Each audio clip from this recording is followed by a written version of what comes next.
de travailler avec l'épuisement professionnel?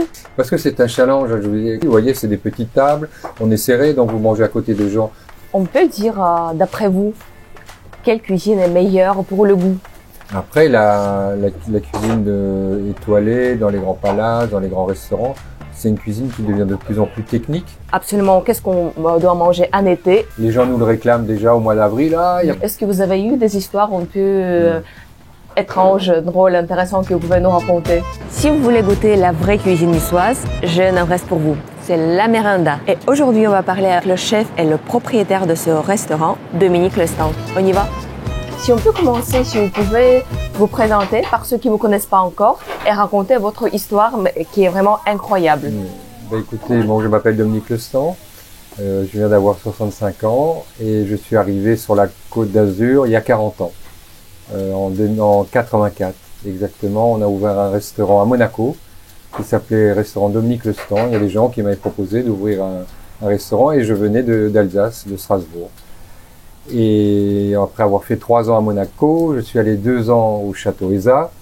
Et après le Château Eza à Es-Village, j'étais 8 ans le chef du Negresco à Nice. Et au bout de 8 ans, j'avais 25 cuisiniers qui travaillaient pour moi, je faisais plus de cuisine, j'étais plus très heureux. Et puis j'avais eu la chance, que j'ai commencé très jeune, j'avais 14 ans, j'ai eu la chance de travailler dans des grandes maisons, 3 étoiles Michelin, dans une maison familiale aussi. Mes parents ont un restaurant, un hôtel-restaurant. Et puis après toutes ces expériences, je me suis dit, qu'est-ce que je vais faire maintenant? Et ce restaurant, La Méranda, existait déjà à l'époque. Moi, j'étais client ici pendant 12 ans, et puis j'adorais cet endroit. Et puis je me suis dit, mais c'est ça que je veux, c'est ça que je veux reprendre. Et j'ai repris ce restaurant maintenant il y a 28 ans. C'est vrai que c'est un chemin un peu atypique, on va dire. Parce que assez souvent, on peut voir les chefs des restaurants étoilés, 2-3 étoiles, qui peut-être n'ont pas déjà ce désir de continuer le travail, mais ils restent toujours dans le restaurant parce que, on va dire, après 2-3 étoiles, qu'est-ce qu'on peut désirer?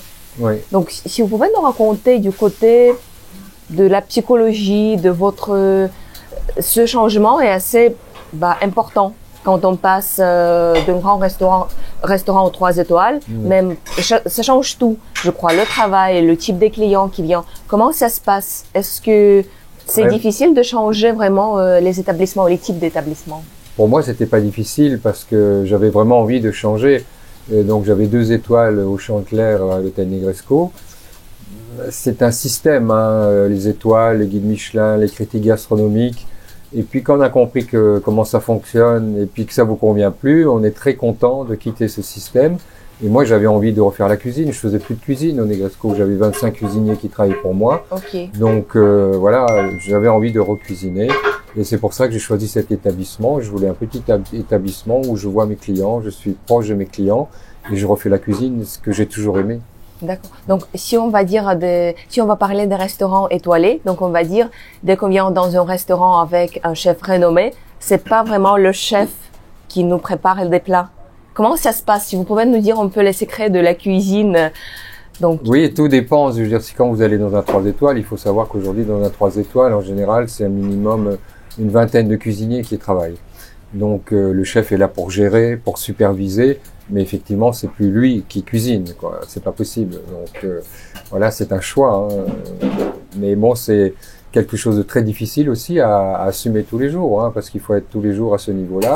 Mais comme moi, ici à La Méranda, qui est un tout petit restaurant, où les gens ont l'habitude, j'ai des clients qui viennent depuis 30 ans, depuis 40 ans, et ils veulent que ce soit toujours la même chose, que les pâtes au pistou aient toujours le même goût, que les ratatouilles soient identiques. Et ils viennent parce qu'ils ont une envie de pâte au pistou, par exemple, ou ils ont envie de sardines farcies. Quand on a parlé par rapport à l'organisation de l'interview, c'était 10h du soir. Et vous m'avez dit que vous serez ici à partir de 6h30 du matin. Donc, c'est pour ça que ma question est, si vous pouvez nous raconter, on peut parler de votre emploi du temps, quand vous commencez la journée et comment vous pouvez survivre avec cet emploi du temps. Alors, une petite rectification, je me lève à 6h30 et je suis ici à 7h30. Ok, mais voilà. Quand même. Voilà, donc, et puis à ce moment-là, il faut tout organiser, le travail. C'est petit, La Méranda, donc on récupère des tables de la salle pour faire la mise en place. Je vais au marché. Et puis, comme c'est tout petit, tous les jours on va au marché, on achète, on cuisine, On vend et on recommence tous les jours. Donc, il faut être là le matin. Il faut que la daube, elle cuit pendant 2 heures. Les tripes, ça cuit 3 heures. Les lentilles, ça cuit 40 minutes. Donc, tout ça, il faut le préparer le matin même. Donc, c'est pour ça qu'il faut venir tôt le matin. Et donc, vous êtes ici à partir de 7h30 et jusqu'à... Alors, on a un service qui démarre à midi et on part vers les 15 heures et on revient le soir. Il y a Ariel qui est en salle qui, lui, revient le soir à 18 heures pour allumer le four, pour recevoir les clients qui veulent réserver. Et on termine le soir souvent entre 23 heures et minuit, quoi. Ok, c'est de la folie pour moi, c'est de la folie. Si vous pouvez, avec cet emploi du temps, comment on peut en fait travailler avec l'épuisement professionnel, parce que vous avez les mêmes plats, donc vous faites à peu près les mêmes tâches tous les jours, et vous avez toujours l'envie de le faire, et c'est visible. Comment on peut le faire durant toutes ces années, à peu près la même chose, beaucoup d'heures par jour? Oui, parce que c'est un challenge. Je vous dis, quand j'étais au Negresco, c'était de la création. Il fallait, mais c'était même l'obligation. Donc à un moment donné, quand vous êtes obligé de créer, c'est plus bon. C'est plus vraiment de la création. Parce que vous avez des critiques gastronomiques qui viennent régulièrement, donc il faut changer la carte, il faut changer le pigeon, il faut changer le turbo, il faut faire des nouvelles recettes, parce que sinon on dit voilà, c'est pas bien. Et ici, c'est un challenge tout à fait différent, puisque c'est les mêmes plats, mais comme je vous ai expliqué, les gens viennent pour ces plats. Et quand ils mangent les pâtes au pistou, il y a des clients qui sont pas venus pendant 10 ans, mais au bout de 10 ans, ils veulent retrouver le même goût parce qu'ils l'ont en mémoire.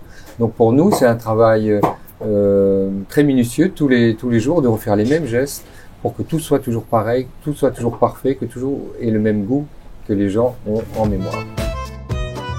Et vous préférez ça?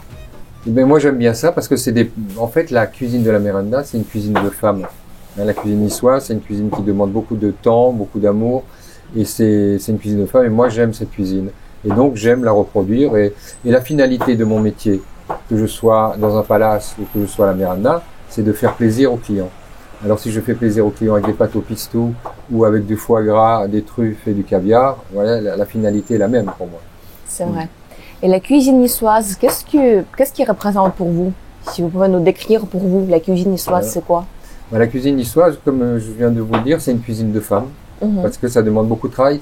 C'est une cuisine assez pauvre hein, au niveau pas de la variété des produits, mais au niveau des produits, c'est pas des produits nobles. Donc on travaille beaucoup la blette, les farces, les sardines. Donc ça demande beaucoup de temps en cuisine, beaucoup d'amour, parce que quand vous avez passé 2-3 heures en cuisine et que vous servez ça, que c'est très vite mangé, les gnocchis, les raviolis, les pâtes, la daube, toutes ces choses-là. Et moi, c'est ce qui me plaît dans cette cuisine, c'est, je vais me répéter, mais c'est parce que c'est une cuisine de femmes et que j'ai des souvenirs de ma grand-mère qui nous faisait, on était 4 enfants à la maison, j'avais 3 sœurs, et quand on arrive chez elle, elle avait fait à chacun son plat préféré. Et après, j'ai vu ma mère qui cuisinait, mon arrière-grand-mère aussi, donc j'aime cette cuisine. Et si on va prendre une personne qui n'a jamais entendu par rapport à votre restaurant, et on va vous demander de présenter votre restaurant, comment vous allez décrire la Merenda? Alors la Merenda, déjà, il faut expliquer que ça veut dire casse-croûte. Casse-croûte en niçois.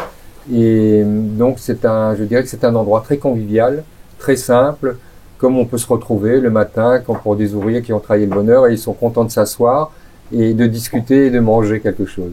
Et c'est un peu la Merenda, c'est ce qui se passe ici. Vous voyez, c'est des petites tables, on est serré, donc vous mangez à côté de gens que vous connaissez pas, mais à la fin du repas, vous les connaissez, vous avez échangé. Donc c'est convivial. C'est vrai. C'est bon et convivial. C'est vrai.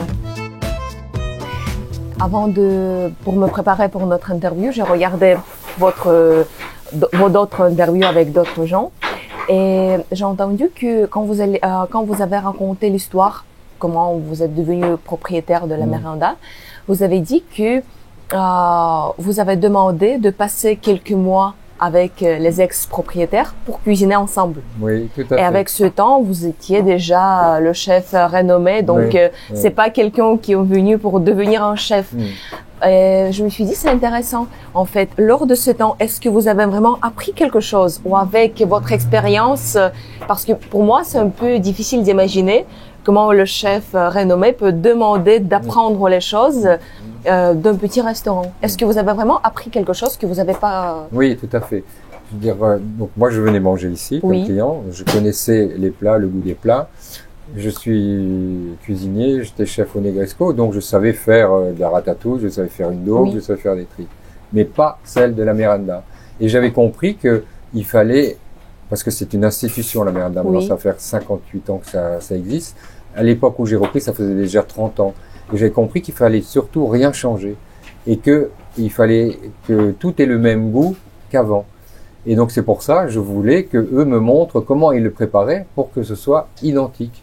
Et je m'en suis vite rendu compte que j'avais raison, que j'avais une bonne réflexion, parce que bon, quand ils ont vendu, ils m'ont appris, ils sont partis. Puis il y a des gens qui rentraient et puis surpris, ils disent mais où Jean et Christiane ne sont plus là. Oui. Alors je dis non, ils ont vendu. Alors ils hésitent, on reste, on part. Bon, on reste et puis la dame s'assoit, le monsieur s'assoit. Ils disent bon, on va prendre 2 pâtes au pistou. Puis comme la cuisine est ouverte, je les voyais, donc les pâtes arrivent et ils mangent et puis ils se regardent. Ils font comme ça. Oui, c'est pareil. Parce que pour eux, c'était important. Ils voulaient que ce soit pareil. Ils voulaient pas que les pâtes soient différentes, moins bonnes ou même meilleures, mais avec un autre goût. Ils voulaient ces pâtes. D'accord. Donc, et c'est pour ça. Et ils m'ont beaucoup appris. Ils m'ont appris comment faire. Eux faisaient. Et c'est une cuisine de femme. Oui. Moi, j'ai une formation classique dans les grandes brigades, dans les cuisines. Donc, la cuisine de femme est totalement différente qu'une cuisine qu'on vous apprend à l'école hôtelière ou en apprentissage. On peut dire, d'après vous, quelle cuisine est meilleure pour le goût? C'est la haute cuisine ou la cuisine familiale, on va dire, selon vous? Pour moi, c'est la cuisine familiale. Après, la cuisine étoilée dans les grands palaces, dans les grands restaurants, c'est une cuisine qui devient de plus en plus technique, qui est vraiment visuellement magnifique, parce que ils travaillent beaucoup le décor. Mais après, c'est aussi des produits qui ont du goût, ce sont des produits qui sont bons, mais on gardera plus facilement le souvenir d'une daube ou de pâte au pistou, de sardines farcies, parce que c'est des plats qui marquent plus. Quand vous êtes dans un grand restaurant, vous prenez un menu dégustation et qu'on vous sert 10, 12, 15 plats, souvent le lendemain vous savez plus ce que vous avez mangé. C'est vrai, c'est vrai, c'est vrai. Et votre daube, c'est très populaire de manger à Nice dès qu'on vient, on veut manger daube. Oui. Mais votre daube, c'est vraiment quelque chose de particulier. Oui. Donnez-nous le secret. Qu'est-ce qu'il faut faire ou qu'est-ce qu'il faut pas faire pour avoir ce goût de daube qui est vraiment fondant, mais léger. Je ne sais pas comment le décrire, mais c'est vraiment que tu sens la différence tout de suite. Donc, dès qu'on prépare à la maison daube, qu'est-ce que je dois pas faire ou qu'est-ce que je dois absolument faire pour avoir plus ou moins quelque chose pareil? Alors, absolument faire, choisir un bon boucher. Okay. C'est le premier. Il faut avoir une viande de qualité. Nous, on prend du jarret de bœuf. Donc le jarret, c'est le mollet, le mollet du bœuf, parce que c'est une viande qui est un petit peu gélatineuse, donc qui va être plus tendre quand vous allez la cuire et la manger. Ensuite, il faut la cuire doucement pendant 2 heures. Il faut la cuire jusqu'à ce qu'elle soit tendre. Voilà, il faut mettre du vin rouge, on met des oignons, des carottes, de l'ail, des cèpes séchés aussi. Et on laisse mijoter ça doucement jusqu'à ce que la sauce réduise et épaississe un peu. Ouais. Il n'y a pas un ingrédient secret que vous Non, mais on met quelques piments dedans, on met de l'origan aussi pour parfumer. Et puis voilà, c'est tout. D'accord. Et puis beaucoup d'attention, il faut bien dégraisser aussi parce qu'à un moment donné, il y a toujours un peu de graisse qui remonte et ça, on l'enlève pour que ce soit justement, comme vous dites, léger et digeste. D'accord. Voilà. Merci beaucoup. Je vais essayer. Après, je peux vous dire. Il y a également beaucoup de gens qui viennent tous les années à Nice pour goûter une vraie salade niçoise. Oui. Et c'est vrai qu'on peut trouver un peu partout différents types de salades et parfois, quand on compare, en fait, on voit que c'est 2 salades absolument différentes. Donc, si on peut vous demander la vraie salade niçoise, qu'est-ce que c'est? Pour les touristes, même pour les habitants de Nice, on connaît pas forcément ce que c'est. Oui. Alors, la salade niçoise, déjà, ça devrait être une salade de saison. Ah, on ne devrait pas la trouver toute l'année. Parce que pour la salade niçoise, il faut 13 ingrédients différents. Et sur les 13 ingrédients différents, il n'y en a que 2 qui sont cuits, c'est l'œuf et le thon. Mais dans la salade niçoise, normalement, il faut toujours des artichauts et des févettes. Donc la saison commence maintenant avec les févettes et les artichauts. Donc on peut faire cette salade du mois de janvier jusqu'au mois de mai. Mais après, c'est fini. Donc l'été, en fait... Normalement, vous ne devriez pas avoir de salade niçoise. Et janvier, c'est un peu tôt en même temps parce qu'on n'a pas encore les bonnes tomates. Vous voyez, donc si on veut que tous les ingrédients soient parfaits, c'est sur 2-3 mois. Voilà. Et c'est comme les petits farcis niçois. Les petits farcis niçois, on ne doit pas les trouver toute l'année à la carte, on doit les trouver en été, quand c'est vraiment les légumes qui viennent de nos producteurs niçois et qui sont bons, qui sont à maturité, sinon c'est pas bon. D'accord. C'est intéressant, vous travaillez vraiment très bien avec les produits de saison. Si vous pouvez nous conseiller, qu'est-ce qu'on doit goûter chez vous lors de toutes les saisons? Absolument, qu'est-ce qu'on doit manger en été? Et c'est possible de manger uniquement en été, en automne, en hiver? Alors maintenant, en hiver, si je vous dis un plat, c'est en ce moment, parce que les oignons sont magnifiques, on fait la pissaladière, la vraie pissaladière, avec le pissala, c'est-à-dire la purée d'anchois qui est étalée sur la pâte avant de mettre les oignons. Donc ça, c'est vraiment typiquement en hiver. Alors après, bien sûr, il y a la daube, il y a les sardines farcies. Ensuite, quand il y a le printemps qui arrive, il y a les fleurs de courgettes. Donc les beignets de fleurs de courgettes, c'est un plat qui a énormément de succès. Les gens nous le réclament déjà au mois d'avril. Ah, il n'y a pas encore les beignets. Non, non, ils sont pas... Parce qu'on fait que lorsque on fait ce plat avec les fleurs de courgettes, uniquement quand ce sont des courgettes de plein champ, quand elles sont pas en serre, quand elles sont plus... Voilà. D'accord. Et après, au mois de juin, à partir de fin juin, on a la ratatouille. Ça, c'est un plat que j'adore. Et là, on l'a fait aussi uniquement quand on a tous les légumes niçois. Donc, les tomates niçoises, les courgettes trompettes, les vraies courgettes niçoises, les aubergines, les petits poivrons, les oignons. Et puis, on fait la tarte à la tomate aussi l'été. Voilà, il y a quelques plats qui changent. Comme je vous l'ai expliqué, il n'y a pas beaucoup de plats qui changent parce que les gens, ils veulent vraiment retrouver. Et puis, la cuisine est petite, on peut pas se permettre de faire non plus de trop changer. Ouais. Et si vous devez choisir un seul plat, un seul entrée et un seul dessert que personne ne peut goûter. Par exemple, quelqu'un qui peut venir uniquement une seule fois dans sa vie chez vous et vous devez conseiller une entrée, un plat et un dessert. Oui, alors après, ça dépend de la saison. Oui, mais peut-être quelque chose qu'on peut goûter lors de toute l'année. Alors, toute l'année, qu'est-ce qu'on va dire toute l'année? Alors, toute l'année, les pâtes au pistou.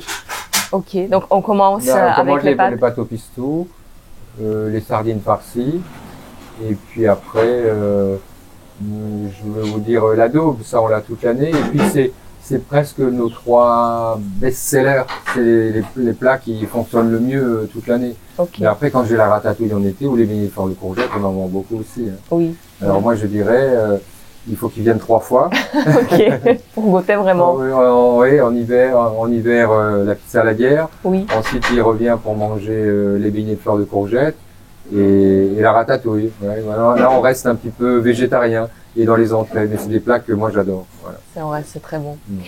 Et vous êtes venu d'Alsace et la cuisine alsacienne est également assez riche. C'est vraiment différent de la cuisine niçoise, mais c'est également intéressant. Si on va comparer ces deux cuisines, est-ce qu'il y a quelque chose déjà qui vous manque dans la cuisine niçoise? Et qu'est-ce que vous aimez dans la cuisine alsacienne? Alors, la cuisine alsacienne, c'est beaucoup de souvenirs pour moi, hein, puisque j'ai grandi là-bas. Mais quand je suis arrivé en 84 sur la Côte d'Azur, j'ai eu une révélation. Pour moi, c'était l'huile d'olive. Ok. Parce qu'en Alsace, à l'époque, on avait de l'huile d'olive aussi. À l'arrivée, je n'en avais pas de la bonne. Oui. Donc, j'aimais pas cette huile d'olive. Et c'était surtout du beurre et de la crème en Alsace. Donc, c'est une cuisine beaucoup plus riche, il y a beaucoup de charcuterie, la choucroute, et choses. Et des plats que j'aime. Mais, les produits que je trouve ici me conviennent beaucoup mieux. Et je préfère cuisiner à l'huile d'olive. Je fais tout à l'huile d'olive aujourd'hui. C'est beaucoup plus léger, plus méditerranéen et meilleur pour la santé aussi. Hein, que ce qu'on peut trouver en Alsace, qui sont des bons produits, mais pas toujours idéal pour la santé et le bien-être. C'est vrai, c'est vrai. Ça va être difficile comme une question, mais je vais le faire. Si vous devez choisir un seul plat, votre plat préféré, qu'est-ce que vous allez choisir? C'est vrai que je suis gourmand. J'aime tout, le salé, le sucré. Mais si je voulais vous dire le dernier plat que je vais manger, une ratatouille au mois de juin. Ouais. D'accord. Je ne sais pas si vous avez avec votre emploi du temps d'aller dans d'autres restaurants à Nice. J'espère que de temps en temps vous visitez quand même d'autres restaurants. Si vous pouvez nous donner votre top 3 ou top 5 de vos établissements préférés à part de la Merenda. Oui. Alors j'ai le temps d'aller au restaurant parce que nous sommes fermés le samedi, dimanche. Et depuis le 1er janvier, nous avons rajouté le lundi. Donc nous fermons 3 jours dans la semaine. Donc tous les restaurants ne sont pas ouverts à cette période, dans ces dates. Mais alors, si les restaurants que j'aime bien aller à Nice, dernièrement, j'ai découvert le deuxième restaurant des Agitateurs. Hein, Sous les pins. Oui, alors ça j'ai fait ça cet été, c'était vraiment superbe à la Fondation Mag. Très belle ambiance, c'était très bon. J'aime sa cuisine, il a une étoile Michelin, et j'ai découvert son petit bistrot qui s'appelle Pirouette, que j'aime bien aussi, ça j'aime beaucoup. Ensuite, j'aime bien aussi aller au Café Marin. Ça c'est très bon, c'est un restaurant cosy, c'est toujours bon, bien présenté, c'est joli. Juste de l'autre côté, il y a aussi l'Alchimie. Que je trouve, c'est un garçon très gentil, sa cuisine c'est vraiment un très bon rapport qualité-prix. Voilà. Après il y a des restaurants un peu plus gastronomiques aussi, il y a Onis qui vient d'ouvrir il y a pas très longtemps. Donc voilà, ça c'est des restaurants où j'aime bien. Que vous pouvez conseiller. Oui, bien sûr. Et il y en a d'autres bien sûr. Ouais. Merci. Je crois qu'il y a beaucoup de chefs, jeunes chefs en France qui souhaitent construire une belle carrière, travailler dans des restaurants étoilés et après devenir propriétaire d'un restaurant. Quels conseils vous pouvez donner aux chefs débutants? Écoutez, alors c'est drôle parce que j'avais eu une interview déjà qui remonte à 30 ou 35 ans. Et c'est la remarque que j'avais fait, j'avais dit que on mangerait de mieux en mieux en France. Parce que le problème, en France, les cuisiniers, il y a 30 ans, ils n'avaient qu'une idée, c'est ouvrir un restaurant étoilé. D'accord. Donc, parce que tous ces jeunes qui travaillent dans les grandes brigades, là, on est dans les étoiles, on a la tête dans les étoiles, on a envie de ça, on a envie de reproduire ça. Et puis moi, je me suis installé, et puis j'avais compris que les jeunes, voilà, ça coûte trop cher maintenant de faire un restaurant étoilé. Parce qu'il faut les plus belles assiettes, les plus beaux verres, des beaux couverts, il faut un maître d'hôtel, un sommelier.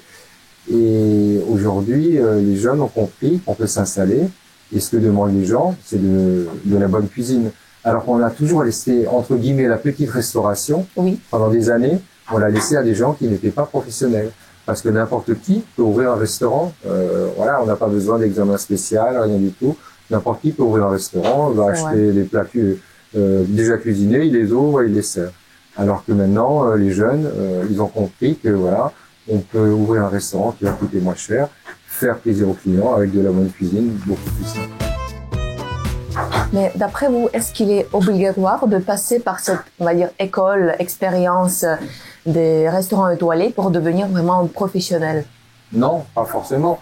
Il y a des gens qui sont autodidactes, qui ont appris sur le tas, comme on dit, avec leurs parents ou n'importe.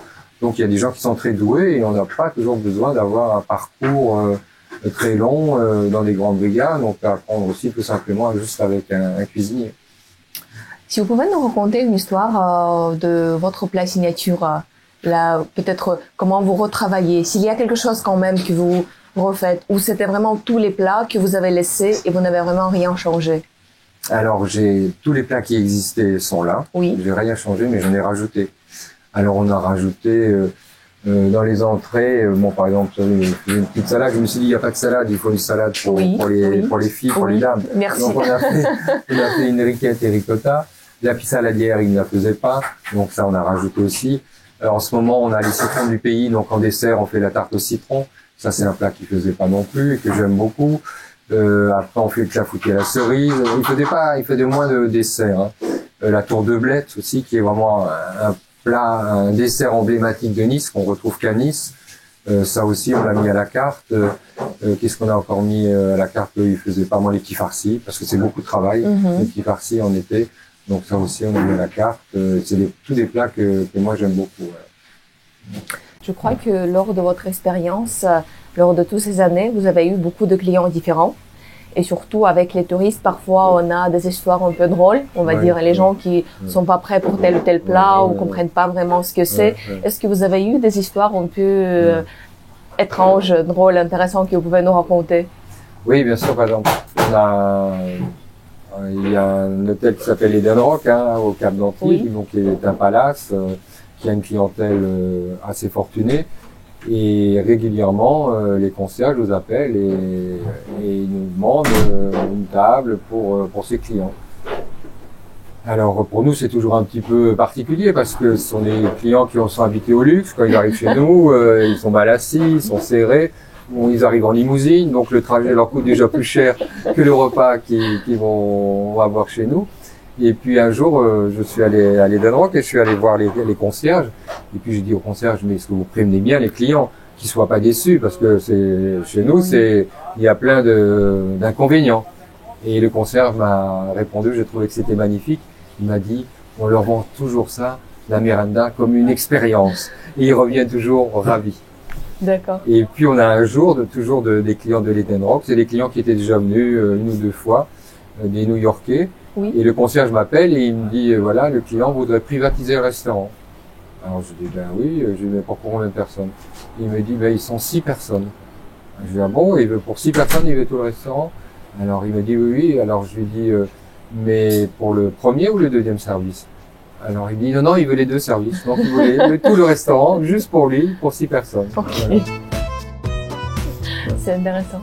Est-ce que vous lisez des avis que les gens laissent sur sur Internet? Oui. Qu'est-ce que vous pensez des gens qui sont mécontents pour telle ou telle raison? Qu'est-ce que vous sentez quand vous recevez des avis négatifs? Parce que tous les restaurants, ils ont des avis négatifs. Oui, oui, parce qu'on peut pas plaire à tout le monde. C'est hein. ça. C'est ça. C'est quand j'ai racheté ce restaurant, l'ancien propriétaire, Jean, il m'a prévenu, il m'a dit, voilà, tu as repris la Miranda, tu vas faire tout ce que tu veux, tu vas essayer de faire plaisir à tout le monde, mais tu peux pas faire plaisir à tout le monde. Absolument. Il a dit, je vais t'expliquer quelque chose. Il a dit, tu te mets là, devant la porte, et tous les gens qui passent, à l'époque, c'était encore des francs. Il a dit, tu leur donnes un billet de 100 francs à tous. Il a dit, tu verras, il y en a un qui reviendra, qui te dira, vous pouvez pas m'en donner 2. Et effectivement, donc moi, les avis, je les lis pas, hein, voilà, ni les bons, ni les mauvais. Et puis je trouve ça un petit peu, il y a quelque chose qui me dérange parce que n'importe qui peut donner un avis sur n'importe quoi. Oui. Est-ce que ces personnes savent cuisiner? Est-ce qu'ils savent goûter? Est-ce qu'ils savent manger? Je ne sais pas. Et souvent ces gens-là ne font jamais la cuisine et ils se permettent de critiquer. Donc voilà, moi j'ai 65 ans, j'ai 50 ans d'expérience en cuisine. Donc voilà, s'ils veulent critiquer, qu'ils me le disent en face et qu'ils n'écrivent pas sur Instagram et on en discute alors à ce moment-là. Qu'ils me disent pourquoi ils n'ont pas aimé, que je puisse leur répondre. D'accord. J'ai lu des avis, j'ai lu avant de, et c'est vrai que vous avez des avis magnifiques à 90%. Et tous les avis négatifs que vous avez, c'est surtout sur l'impossibilité de payer par carte bancaire. Et que vous n'avez pas des chaises, mais des tabourets. Oui. Donc, pourquoi vous voulez pas changer ces deux choses qui gênent la grande partie des gens mécontents? Alors, je vais vous dire, quand j'ai repris cet établissement, j'ai fait le vœu de rien changer, parce qu'il existait comme ça, c'était une institution, je me suis dit, il faut que ça continue comme ça. Donc, les chaises, les tabourets, je vais vous dire pourquoi il y a des tabourets. Parce que l'ancien propriétaire, il a dit, parce que lui, justement, il n'avait pas de formation dans les restaurants étoilés, il a appris avec ses parents, et donc il n'est pas d'école hôtelière, donc il a réagi totalement différemment quand il a ouvert son restaurant. Il a dit, je vais faire un petit restaurant parce que voilà, je suis pas vraiment cuisinier, donc ça je vais maîtriser. Et je prends des tabourets comme ça, les gens seront mal assis, et ils vont pas traîner à table. Le soir, je pourrais aller me coucher. Ok. Et puis si on mettait des chaises, on pourrait mettre moins de clients. Oui, et puis on mettrait moins de clients, et les clients seraient très bien assis, qui partiraient plus. Et ensuite, la carte de crédit, je veux dire, ça m'a un peu traumatisé quand j'ai pris le restaurant à Monaco. Allez, bon, ça remonte il y a maintenant presque 40 ans. Sur les cartes de crédit, il y avait toujours une commission. Oui. Par exemple, American Express, à l'époque, ils prenaient 4,5% sur votre chiffre d'affaires. Les cartes bleues, c'était aussi bon. Maintenant, il y a pratiquement plus de commission ou pas de commission.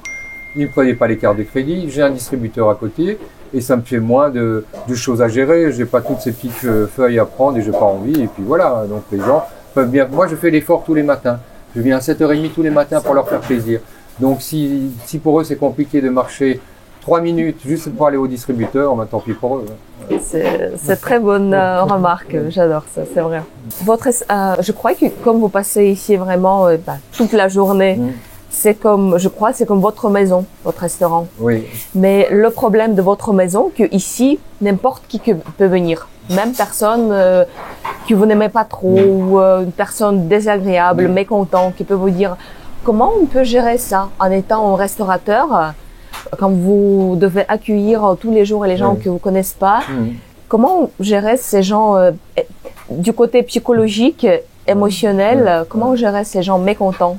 Mais écoutez, les gens qui sont pas sympathiques, déjà, c'est vrai qu'avant c'était plus facile. Depuis le Covid, on a mis les réservations en place sur les réseaux sociaux et sur Instagram. Donc maintenant, c'est je dirais un petit peu plus compliqué. Mais avant, c'était facile, comme les gens étaient obligés de venir se présenter pour demander une table. Et quand on reconnaissait le client pas sympathique, on est désolé, c'est complet aujourd'hui. C'était très facile, très facile. Et aujourd'hui, on voit les noms quand même. Et puis il y a des clients, vous savez, qui sont pas corrects non plus, qui réservent dans plusieurs restaurants ou qui réservent et qui n'annulent pas, qui viennent pas. Mais maintenant, il y a des petites lumières rouges qui s'allument. Et ça, les clients ne le savent pas. Donc, quand ils réservent et qu'il y a des petites lumières rouges, on les accepte pas. Voilà. Donc, ça, c'est plus simple. Et puis, moi, pour répondre à votre question, je suis pas là toute la journée. L'après-midi, heureusement, on a une coupure qui nous permet de nous changer quand même un peu les idées. Je fais du sport l'après-midi et on est effectivement très content de venir le matin travailler le soir parce que on a ce contact avec les clients et c'est un échange, quoi. Comme vous savez, quand les clients donc, comme on parlait d'Instagram, ça me traverse l'esprit. Donc, nous, on a une clientèle d'habitués. Donc, les gens, ils viennent, ils ont l'habitude de bien manger. Ils me disent merci, au revoir, c'était bon. Et on a eu une nouvelle clientèle avec Instagram et les réseaux sociaux, d'une clientèle de 30-40 ans, qui venait pas avant. Parce qu'il fallait se déplacer, il fallait venir réserver sur place. Ceux-là, ils voulaient pas. Donc, voilà. Et ces jeunes clients sont surpris par la cuisine parce qu'ils n'ont pas l'habitude de manger cette cuisine. Et puis, maintenant, alors, ils viennent me voir en cuisine avant de partir et me disent merci monsieur, on s'est vraiment régalé, c'était très bon, une fois, deux fois. Je suis surpris et puis j'ai réfléchi, mais pourquoi pas? Et je me suis rendu compte que c'est cette nouvelle clientèle, ou alors quand ils osent pas venir, quand ils sont à la porte, ils me font comme ça avant de partir. Donc ça fait rire et puis je suis content de faire découvrir cette cuisine à une nouvelle clientèle. Et qu'est-ce que vous pensez on a parlé des gens qui laissent des avis sur tout, en fait, on connaît pas vraiment si c'est quelqu'un de profession, mais il y a des critiques professionnelles que vous avez eu beaucoup lors de votre travail dans des maisons étoilées. Qu'est-ce que vous pensez en général sur ce sujet des critiques gastronomiques? Alors, les critiques gastronomiques... Qui a le droit, en fait, s'il y a quelqu'un qui a le droit de critiquer? Oui, parce que c'est leur métier. Ils sont critiques, hein. Ils critiquent aussi bien les films, le théâtre, que l'opéra, et les livres. Il y a des critiques littéraires et il y a des critiques gastronomiques. Mais souvent, ces gens-là ont quand même un minimum de formation, ou alors c'est des gens qui ont goûté toute leur vie, et puis quand on leur parle, on sait ce qu'on fait, on sait de quoi ils parlent, on voit si vraiment ils connaissent ou pas. Donc on a du respect, beaucoup, un peu, ou pas du tout, pour certains critiques. Et puis après, il y a le guide Michelin, par exemple, où j'étais plus du tout d'accord avec eux. C'est des gens qui viennent et qui ne disent pas qu'ils sont guide Michelin, c'est normal. Après, des fois, ils se présentaient à la fin du repas, mais jamais on ne pouvait discuter avec eux. Ils ne disaient ce qu'ils pensaient parce qu'ils n'ont pas le droit de le dire. Donc, ils vous attribuent ou ils vous enlèvent des étoiles sans que vous sachiez pourquoi.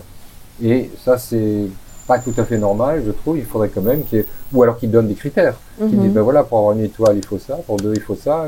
Non, c'est à leur bon vouloir. Et c'est quand ils veulent et voilà. Et il faut pas oublier que c'est toujours une histoire commerciale. Ce qu'oublient souvent, même les restaurateurs, qui disent, ah ben, j'ai pas eu mon étoile, j'ai pas eu. Mais voilà, leur guide, il faut qu'ils le vendent tous les ans. Bah oui. Alors, ils font leur petite réunion à la fin de l'année. Ils disent, ben, il y a combien cette année? On a visité tant et tant de restaurants. Il y en a combien qui valent 3 étoiles? Alors, peut-être qu'il y en a, je dis n'importe quoi, mais peut-être qu'il y en a 3 qui valent 3 étoiles. Et ils vont dire, ben non, on va pas donner 3 étoiles à 3 restaurants. On va le donner à 1 ou 2 parce que l'année prochaine, il faudra donner aussi, il faut renouveler. Sinon, les gens n'achètent pas le guide. Voilà. Et moi, j'ai eu cette expérience parce qu'on peut aller les voir à Paris. Et j'ai bien compris qu'il faut attendre leur bon vouloir.